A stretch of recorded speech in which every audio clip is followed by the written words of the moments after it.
We're kicking things off from the Middle East as Iran says it will use all available tools to respond to Israel's weekend attacks on military targets in the country. Iran previously played down Israel's air attack on Saturday, saying it caused only limited damage. Meanwhile, the president, Masoud Pezeshkian, said Iran would give an appropriate response to the attack, which killed at least 4 soldiers, adding that Tehran did not seek war. Israel said it targeted military sites in several regions of Iran in retaliation for Iranian attacks, including a barrage of almost 200 ballistic missiles fired towards Israel on October 1st. Israel's retaliation has been watched very closely by world leaders, many imploring on the government to not do anything to escalate tensions in the region.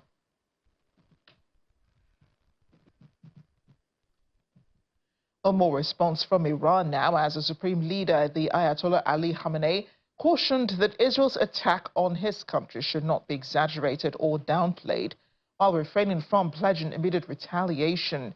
It followed President Masoud Pezeshkian's comments on Sunday that Iran would give an appropriate response to the attack and that Tehran does not seek war. Now, on Sunday, Israel held a memorial ceremony for those killed during the October 7 attack. But the Prime Minister, Benjamin Netanyahu, was heckled by relatives at the event. The Israeli Prime Minister, Benjamin Netanyahu, had only just approached the podium at the memorial ceremony to address attendees when a few men in the crowd began to heckle him.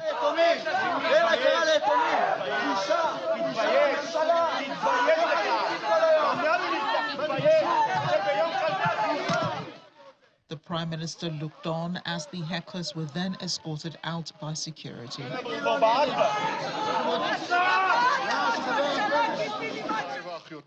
The Prime Minister then continued his speech.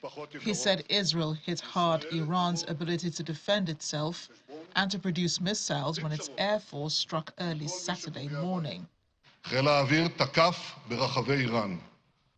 He told the attendees, "In the early morning hours of Saturday, we fulfilled our promise. The Air Force attacked throughout Iran. We hit hard Iran's defense capabilities and its ability to produce missiles that are aimed at us." He said the attack in Iran was precise and powerful and achieved all of its objectives. An American researcher said one Israeli airstrike hit a building that was part of Iran's defunct nuclear weapons development program.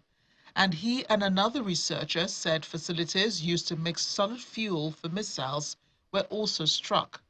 The assessments based on commercial satellite imagery were reached separately by David Albright, a former UN weapons inspector, and Decker Evlith, an associate research analyst at CNA, a Washington think tank.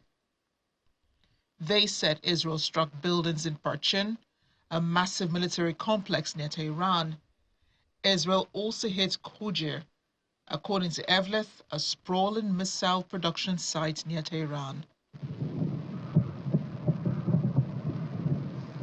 Videos carried by Iranian media on Saturday showed an air defense system continuously firing at apparently incoming projectiles in central Iran. The media reported multiple explosions over several hours in the capital and nearby military bases, but there were no immediate reports of damage or casualties.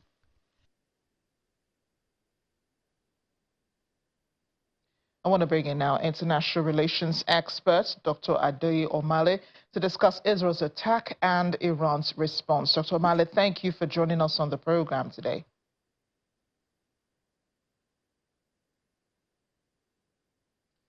I think you are muted, Dr. Omale. You need to unmute. Oh, great. Okay, we'll return and try to reconnect with Dr. Adoye Omale as we continue to seek answers to Israel's attack on Iran. Well, over the weekend, Iran was not the only country hit by Israeli strikes over the weekend. There were more Israeli attacks on parts of Lebanon around the border town separating the two. On Sunday, the Israeli military urged residents of 14 villages in southern Lebanon to evacuate immediately and move north of the Awali River. The Lebanese Health Ministry says an Israeli strike on Sidon, a city in coastal South Lebanon, killed at least 9 people and wounded 25 others. Elsewhere in the south, a strike on Zoutar al-Sharika killed 3 people, and a Saturday bombing in Marajun killed 5. In all, Israeli strikes killed 19 people in Lebanon on Saturday, according to the Lebanese Health Ministry. At least 2,672 people have been killed and 12,468 injured in the year since Israel and Hezbollah began exchanging rocket fire. Israel said 4 of its soldiers were killed in South Lebanon fighting.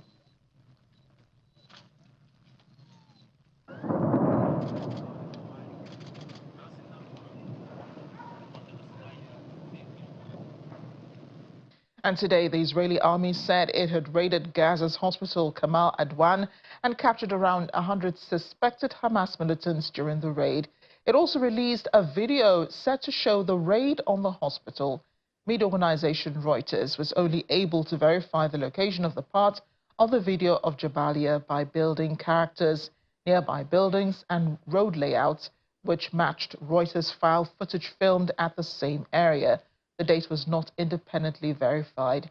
Gaza Health Ministry and the Hamas officials have denied any militant presence at the hospital, which Israeli forces stormed on Friday and left on Saturday.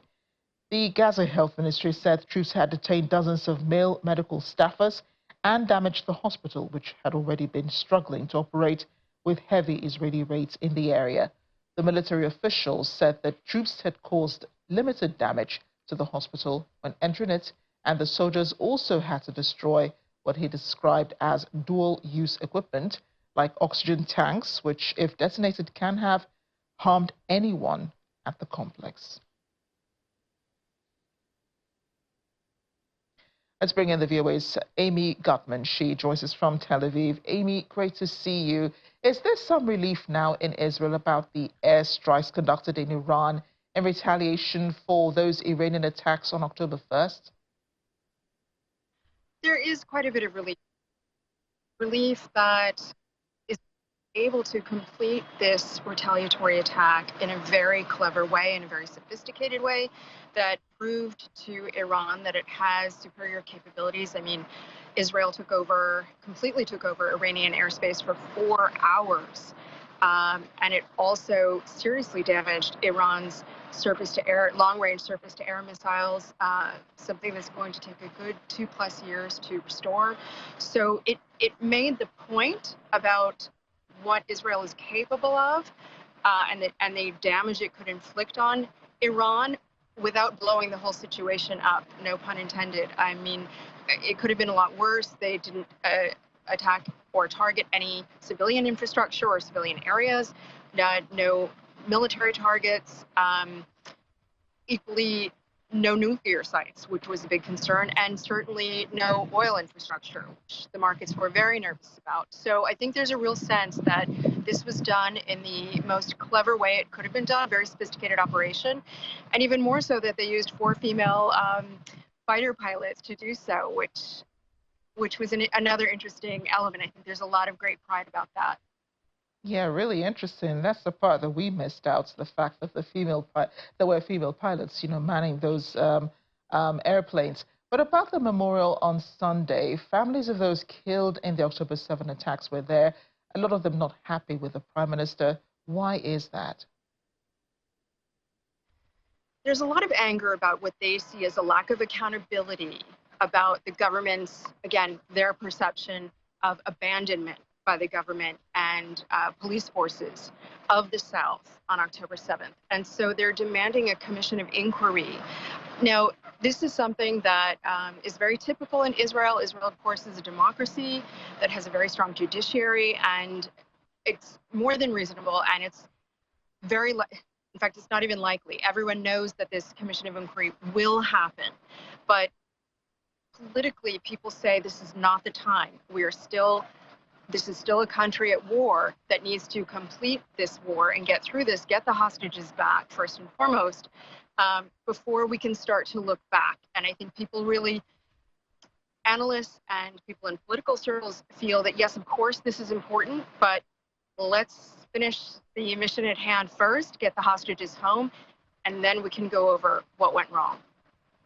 Yes, and about the hostages, Amy, apart from renewing his resolve towards Iran, even though the Prime Minister says this is not the end, of course, and that Israel hit its targets, did he say anything about those still in captivity? He did. He talked very much about wanting to proceed towards victory, very much wanting to be victorious in this war. And he talked about the hostages as the core aspect, the core element of this victory, that no victory will come without all of the hostages, dead or alive, being returned home. You spoke earlier about, those Israeli missiles taking over Iranian airspace, and I wondered for a second, Iran's allies in the Middle East, they all did nothing while these rockets passed through possibly their own airspace to get to Iran. But after the attacks by the Israeli Defense Forces, countries like Saudi Arabia, Kuwait, and the rest of them began to condemn Israel's actions. What does that say really about, how they have supported Iran, albeit in this war, or even, the terrorist groups or the people of Palestine, people in Gaza, beg your pardon, not the people of Palestine, but the people in Gaza and the people in Lebanon, and even, some of their, how do they stand by Iran in all of this? I think this is a classic Middle East game of playing both sides. I think look, for decades, countries like Saudi Arabia have been secretly doing business with Israel on cybersecurity and other matters, specifically related to tech. This is the worst kept secret, if you will. And so it's only since the Abraham Accords that the countries have been able to be much more public about these types of business relations. And the reason why I'm bringing this up is because this is very much a parallel with what we're seeing now in terms of diplomacy. So it's important to understand that all of these countries have populations where the street, as we call it, the people, the locals, the populace, are very much voicing their support for Palestinians and for those in Gaza. And that's fine. But what these monarchs do not want, they do not want to be overthrown. They do not want to have revolutions. And so it's very important that they say publicly one thing, but then act privately in another way. And so I did hear today that because right now it's a secret, we don't actually know how did these fighter jets get to Iran? Over what airspace did they fly? That is not clear. That has not been disclosed. I don't know that it will ever be disclosed, because to do so, again, would risk a lot for the countries that allowed it, and also for Israel. And it's just not worth it. We know that they didn't fly through Jordan, over Jordan rather, because it was believed that that would be too sensitive and it would risk too much in the relations between Israel and Jordan. But we don't know about the other countries. And it's more than likely that one of the other countries quietly, behind closed doors, said that they would allow it. Because after all, Iran is seen as the common enemy. So all of these countries in the neighborhood are quite happy for Israel to do their dirty work for them. It just means they have to be quieter and work behind the scenes on this and say something else in public. Well, information, I guess, that will be classified until it's revealed. But now that Israel has responded to Iran's attacks and the operation in Gaza and in Lebanon continues, Hamas and Hezbollah leaders have been eliminated by the IDF. What is the plan now post-Gaza and Lebanon? I think that's getting a bit ahead of ourselves. I think the trouble is we have such a long road to go until we get to a post-war situation. I mean, obviously the first priority here for Israelis and for Netanyahu is to get the hostages released, get some kind of deal where we have hostages released and a plan for a ceasefire, at least a temporary one, so that both sides can test each other out, know that each side is being serious, and proceed to hopefully an end to the war. Once we get past that point, which certainly makes it sound a lot easier than it actually is, the idea is essentially something that world leaders around the globe share, which is the hope that we can find international bodies who who are willing and able to not only help rebuild and reconstruct Gaza, but also help govern while we perhaps a suitable technocrat, someone who is not radicalized, someone who is a moderate, someone who does believe that Israel has a right to exist so that there can be safety and security on both sides of the border, and of course help to implement an entire plan for de-radicalization of this society, which has so far been quite radicalized. So that's a plan that not only Israel has, but the U.S. shares its hopes for these plans. Certainly the Emiratis are on board with this plan. It's just about finding the right people and the right bodies who can deploy this kind of action, which is, again, a lot easier said than done. Sounds like a real long road ahead. Israel's original plan for Iran were leaked, some say, by the U.S. government, as it was unhappy about Prime Minister Netanyahu's approach, resulting in this much calmer and less impactful attack on Iranian targets. Would Israel continue to trust the United States as a reliable partner or ally in this war? Well, I think Israel will continue to view the United States as a reliable ally. I think it will also depend on the results of the upcoming election, how dependable and reliable they view that U.S. partner, the leadership. But I do think something has been eroded here. I mean, this was a very serious security breach. And I think the Israelis, understandably, feel that they have little to trust in the U.S. government in terms of sharing their plans. And I think it was a big mistake on the part of the Americans, because this may have been something done to curry favor in terms of, again, voters.